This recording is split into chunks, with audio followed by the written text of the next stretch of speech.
নমস্কার। আজকের বিষয় পরিবার পরিকল্পনা বা ফ্যামিলি প্ল্যানিং। একটি সন্তান থেকে আরেকটি সন্তানের গ্যাপ হওয়ার দরকার 3 থেকে 5 বছর। আজকে সে নিয়েই আলোচনা। যদি চ্যানেলটি ভালো লাগে তাহলে লাইক এবং সাবস্ক্রাইব করে দেবেন এবং চ্যানেলটির সঙ্গে থাকবেন। Education with Mitali. তাহলে আজকের মেন বিষয়ে চলে আসি, পরিবার পরিকল্পনা বা ফ্যামিলি প্ল্যানিং। তাহলে পরিবার পরিকল্পনা বা ফ্যামিলি প্ল্যানিং কি?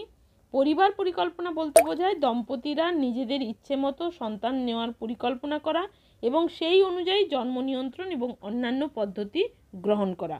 এটি সাধারণত জন্ম নিয়ন্ত্রণ পদ্ধতি ব্যবহার করে করা হয়ে থাকে। এছাড়া কিছু প্রাকৃতিক পদ্ধতিও রয়েছে।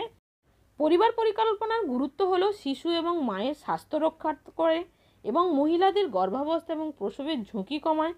এটি পরিবারের অর্থনৈতিক স্থিতিশীলতা আনে, শিশুর স্বাস্থ্য ভালো রাখতে সাহায্য করে এবং জনসংখ্যা বৃদ্ধির হার নিয়ন্ত্রণ করে। পরিবার পরিকল্পনা কত প্রকার ও কী কী? পরিবার পরিকল্পনা প্রধানত 2 প্রকার, একটি অস্থায়ী পদ্ধতি এবং একটি স্থায়ী পদ্ধতি।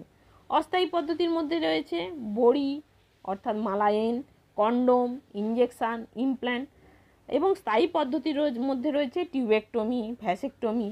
এছাড়াও কিছু প্রাকৃতিক পদ্ধতি রয়েছে। জরুরি গর্ভনিরোধক এবং সহায়ক প্রজনন প্রযুক্তিও পরিবার পরিকল্পনার অন্তর্ভুক্ত। এই পদ্ধতিগুলো সম্পর্কে আরও বিশদ আলোচনা করা হয়ে থাকবে, দেখতে থাকুন শেষ পর্যন্ত। সমস্ত স্বাস্থ্যকেন্দ্রে কর্মীদের পরামর্শও নিতে পারেন, সেখানেও বলা হয়ে থাকে কোথায় কোথায় কোন পদ্ধতি পাওয়া যায়। একটি সন্তানের জন্মের মধ্যে 3 থেকে 5 বছরের ব্যবধান প্রয়োজন, অর্থাৎ একটি সন্তান হয়েছে তার থেকে আবার দ্বিতীয় সন্তান যদি নিতে চান তাহলে অবশ্যই 3 থেকে 5 বছরের ব্যবধান অবশ্যই হওয়া প্রয়োজন। 3 থেকে 5 বছরের কম ব্যবধান হলে কি হবে, তাহলে মায়ের এবং শিশুর জীবনের ঝুঁকিও বেড়ে যায় এবং শিশুর যত্নের অভাব ঘটে। এবারে আসি প্রাকৃতিক অস্থায়ী পরিবার পরিকল্পনা। মাসিক চক্র হিসেব করে যৌন মিলন বা সহবাস, এটি একটি প্রাকৃতিক অস্থায়ী পরিবার পরিকল্পনার অংশ। এখানে একটি ছবি দেওয়া আছে, অর্থাৎ চক্রের ছবি।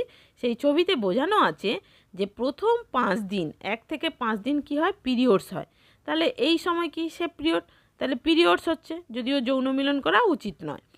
এরপরে আসছে 6 থেকে 12 দিন।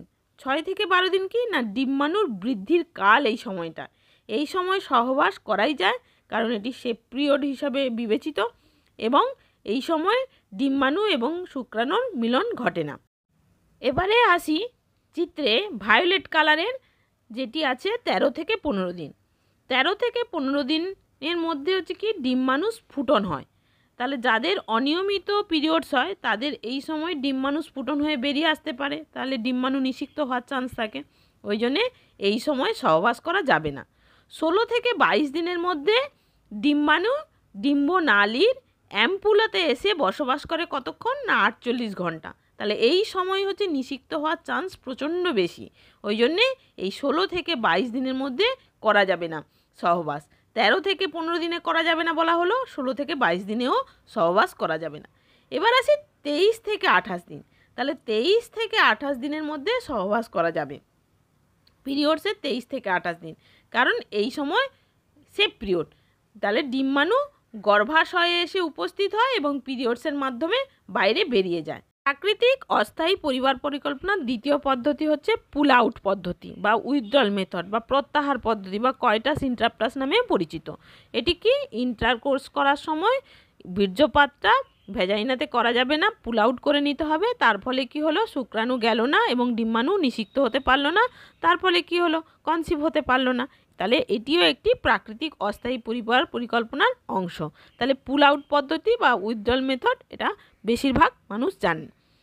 তৃতীয় প্রাকৃতিক অস্থায়ী পরিবার পরিকল্পনা হচ্ছে ল্যাম, LAM, ল্যাম। ল্যাম মানে হচ্ছে অ্যামোনেরিয়া পদ্ধতি, অর্থাৎ বাচ্চাকে যখন বা সন্তানকে যখন স্তন্যদান করাবেন, এটি 6 মাস এক্সক্লুসিভ ব্রেস্ট ফিডিং। তাহলে এই সময় যেহেতু স্তন্যদান যদি ফুললি স্তন্যদান করেন তাহলে পরিবার পরিকল্পনা হতে পারে, তবে এর গ্রহণযোগ্যতা কম। এরপরে আসছে ডিভাইস পদ্ধতিতে। ছবিটি দেখতে পাচ্ছেন কন্ডোমের। কন্ডোম একটা কি, জন্ম নিয়ন্ত্রণকারী যৌন রোগ প্রতিরোধক যন্ত্র, যেটি যৌন মিলনের সময় পুরুষাঙ্গে ব্যবহার করা হয়। কন্ডোম ব্যবহারের অনেক উপকারিতা আছে, যেমন গর্ভধারণ তো রোধ করেই, যৌন রোগ প্রতিরোধ করে এবং এটি সহজে সব জায়গায় পাওয়া যায়, এমনকি মুদিখানা দোকানে খুঁজলেও পাওয়া যাবে এবং এটির প্যাকেজিং পদ্ধতি ভালো, এর রাবার গুডস ভালো। যদি রাবার গুডসে কোনো অ্যালার্জি হয় তাহলে এটি ইউজ করা যাবে না, নাহলে এটি ইউজ করা যাবে। এবং এটি সঠিকভাবে পরতে হবে, এবং তার মধ্যে যদি ছেঁড়া ফাটা থাকে তাহলে ইউজ করা যাবে না। এরপরে আসছি মালাএন। অস্থায়ী পরিবার পরিকল্পনার একটি অংশ হলো মালাএন ট্যাবলেট। এটি সমস্ত স্বাস্থ্যকেন্দ্রেই পাওয়া যায়। মালাএন ট্যাবলেট, এই ট্যাবলেটে 28টি ট্যাবলেট থাকে। লাস্টের 7টি ট্যাবলেট হচ্ছে আয়রন, আর বাদ বাকি 21টি ট্যাবলেট সাদা যে ট্যাবলেট সেটি হচ্ছে হরমোনাল মেডিসিন। এবং এটি 1, 2, 3, 4, 5 করে ডে হিসেবে লেখা থাকে। যেটি খাওয়া হবে তারপরের দিন আরেকটি খাওয়া হবে, তারপরের দিন আরেকটি খাওয়া হবে, এই করে 28টি কমপ্লিট করতে হবে। যদি কেউ ভুলে যায়, 2 দিন পর্যন্ত ভুলে গেলে তাহলে যেদিনই মনে পড়বে সেদিন খাওয়া যাবে, কিন্তু 2 দিনের বেশি ভুলে গেলে সেটা আবার নতুন করে খাওয়া স্টার্ট করতে হবে, এবং তার ব্যাকআপ পদ্ধতি হিসেবে কন্ডম ব্যবহার করতে হবে, নাহলে প্রেগনেন্ট হয়ে যাওয়ার চান্স প্রচণ্ড থাকে। এবার এখানে একটি অসুবিধা হচ্ছে মালাএন ট্যাবলেট ভুলে যাওয়ার চান্স বেশি থাকে, নাহলে সুবিধা রয়েছে। আর এটি একটি মনে রাখতে হবে হরমোনাল ওষুধ। এখানে যে ছবিটি দেখতে পাচ্ছেন ছায়া ট্যাবলেটের ছবি, এটিও অস্থায়ী পরিবার পরিকল্পনার অংশ। এই ওষুধের অনেকে অনেক নামেই ডাকেন। অনেকে বলা হয় সেনক্রোমেন ট্যাবলেট, অনেকে বলেন নন স্টেরয়েডাল ওষুধ, অনেকে বলেন নন হরমোনাল জন্ম নিয়ন্ত্রণ বড়ি।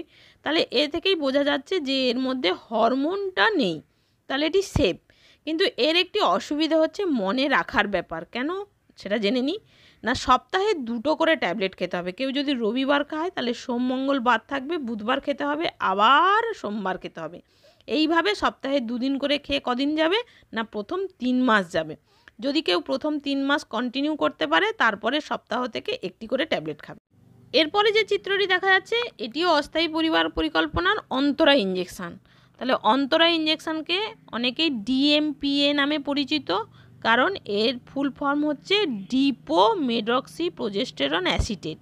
ডিপো অর্থাৎ যেমন হয় না বাস ডিপো, ডিপো থেকে বাসগুলো ছেড়ে বিভিন্ন দিকে চলে যায়, তেমনি এটি ইঞ্জেকশান দেওয়া হচ্ছে আইএমএ ইঞ্জেকশান দেওয়া হলে ওখানে আস্তে আস্তে হরমোনালের মাধ্যমে চারিদিকে ছড়িয়ে গেল, দিয়ে পরিবার পরিকল্পনার বাচ্চা আসতে দেয় না। এরপরে যে ছবিটি দেখতে পাচ্ছেন এটিও অস্থায়ী পরিবার পরিকল্পনার অংশ। কপারটি, উপরের কপারটিটাকে বলা হয় 375 5 বছরের জন্য, এবং নিচের কপারটিটা হচ্ছে 380A 10 বছরের জন্য। এটি অত্যন্ত কার্যকরী ও দীর্ঘমেয়াদী অস্থায়ী পদ্ধতি। এটি গর্ভবতী নয় এমন মহিলা ব্যবহার করতে পারেন। গর্ভপাতের পর বা প্রসব পরবর্তী 48 ঘন্টার মধ্যে অথবা প্রসবের 6 সপ্তাহ পর পরা যায়। এটি ব্যবহার করলে 5 থেকে 10 সপ্তাহ পর্যন্ত সম্পূর্ণ দুশ্চিন্তামুক্ত স্বাভাবিক দাম্পত্য জীবন পালন করতে পারবেন। প্রথমে পড়লে একটু সমস্যা, ব্লিডিং হয়, কিন্তু তারপরে আস্তে আস্তে ঠিক হয়ে যায়। এরপরে আসছি ইজি পিল। ইজি পিল হচ্ছে যাকে 72 ঘন্টা বলে অনেকে ওষুধ নামে পরিচিত। ওষুধ দোকানে পাওয়া যায় যে 72 ঘন্টার পিল দিন সে দিয়ে দেয়, কিন্তু যে ছবিটি দেওয়া আছে এটি সরকারি স্বাস্থ্যকেন্দ্রে পাওয়া যায়। যদি আনসেফ প্রেগনেন্ট হওয়ার চান্স হয়ে থাকে তখন এই ট্যাবলেটটি খাওয়া যেতে পারে। এরপরে আসছি স্থায়ী পরিবার পরিকল্পনা, টিউবেক্টমি। ছবিতে দেওয়া আছে যে আমাদের যেহেতু মেয়েদের দুদিকে 2টো ফ্যালোপিয়ান টিউব আছে, তাহলে এই টিউবটা যদি কেটে দেওয়া হয় তাহলে কি হচ্ছে, ডিমটা ওই নালীর মাধ্যমে এসে নিষিক্ত হতে পারবে না। তাহলে যার বাচ্চা কটা হয়ে গেছে, একটি বাচ্চা হয়ে গেছে, এবং যার বয়স 1 বছরের বেশি হয়ে গেছে, তিনি করতে পারেন একটি সিগনেচার করে, অর্থাৎ সাইন করে। কিসের সাইন না, কনসেন্ট দিয়ে। আর কারা করতে পারেন, যদি মানসিক প্রবলেম থাকে তিনিও করতে পারেন, কিন্তু তখন তার গার্ডিয়ানের সই লাগে। অর্থাৎ যিনি অপারেশান করছেন তিনি যদি মানসিক দিক দিয়ে ঠিক থাকেন তাহলে তিনি নিজে কনসেন্ট দিয়ে টিউবেক্টমিটি করে নিতে পারেন, আর যদি মানসিক বিকৃতি থাকে তাহলে তার গার্ডিয়ানের সিগনেচার লাগে। তাহলে এটি কাদের হয় না, মহিলাদের। যেহেতু টিউবটা কাদের আছে, মহিলাদেরই আছে, তাহলে এটি হচ্ছে টিউবেক্টমি। এরপরে আসছি ভ্যাসেক্টমি, এটা কাদের, পুরুষদের। এটি স্থায়ী পরিবার পরিকল্পনার ভ্যাসেক্টমি, পুরুষদেরই অপারেশান। তাহলে পুরুষ বন্ধ্যাত্বকরণ যা ভ্যাসেক্টমি নামেও পরিচিত, এটি একটি অস্ত্রোপচার পদ্ধতি যা পুরুষের প্রজনন ক্ষমতা বন্ধ করে দেয়। এই পদ্ধতিতে শুক্রবাহী নালী কেটে বা বন্ধ করে দেওয়া হয়, যার ফলে শুক্রাণু বীর্যপাতের মাধ্যমে বাইরে বের হতে পারে না। অনেকে মনে করেন এতে ছেলেরা কাজ করতে পারবে না, সাধারণ কাজ করা থেকে বিরত থাকবে বা ভারী কাজ করতে পারবে না, এরকম কোনো নেই, এগুলো একটি মিথ। অতএব ভ্যাসেক্টমি করলে কোনো ক্ষতি হয় না। তাহলে পুরুষদের অপারেশনের নাম ভ্যাসেক্টমি। এবারে আসি যে কয়েকটা উদাহরণ এর মধ্যে দেয়া হলো না, যেমন ইমপ্ল্যান্টটা আমাদের গভর্নমেন্টে সরকারিতে ব্যবহার করা হয় না, প্রাইভেটে ব্যবহার করা হয়ে থাকে। এটি একটি ছোট্ট টিউবের মতন অংশ, যেটা ছবির মাধ্যমেও দেখিয়ে দিচ্ছি, যে একটুখানি কেটে এখানে বসিয়ে দেওয়া হয়। তার ফলে এই যে ছবিটা দেখতে পাচ্ছেন, তাহলে কেটে বসিয়ে দেওয়া হয়, এখান দিয়েও পরিবার পরিকল্পনা করতে পারে। ছোট পরিবার সুখী পরিবার। আপনার সন্তানের ভরপুর ও লেখাপড়া অনুকূল পরিবেশ সৃষ্টি করুন। ভরপুর ও লেখাপড়া তো যত কম সন্তান হবে তাহলে তাকে শিক্ষিত করার চান্স আপনি বেশি পাবেন, তার দিকে মনোযোগ করার বেশি চান্স পাবেন। আর বেশি সন্তান হলে কি হবে, তাহলে তা অর্থনৈতিক দিক দিয়েও প্রবলেম হবে, আর লেখাপড়া করাতেও অসুবিধা হবে, খাদ্যের দিক দিয়ে অসুবিধা হবে, সব দিক দিয়ে অসুবিধা হবে। ধন্যবাদ। চ্যানেলটি সাবস্ক্রাইব করে রাখুন।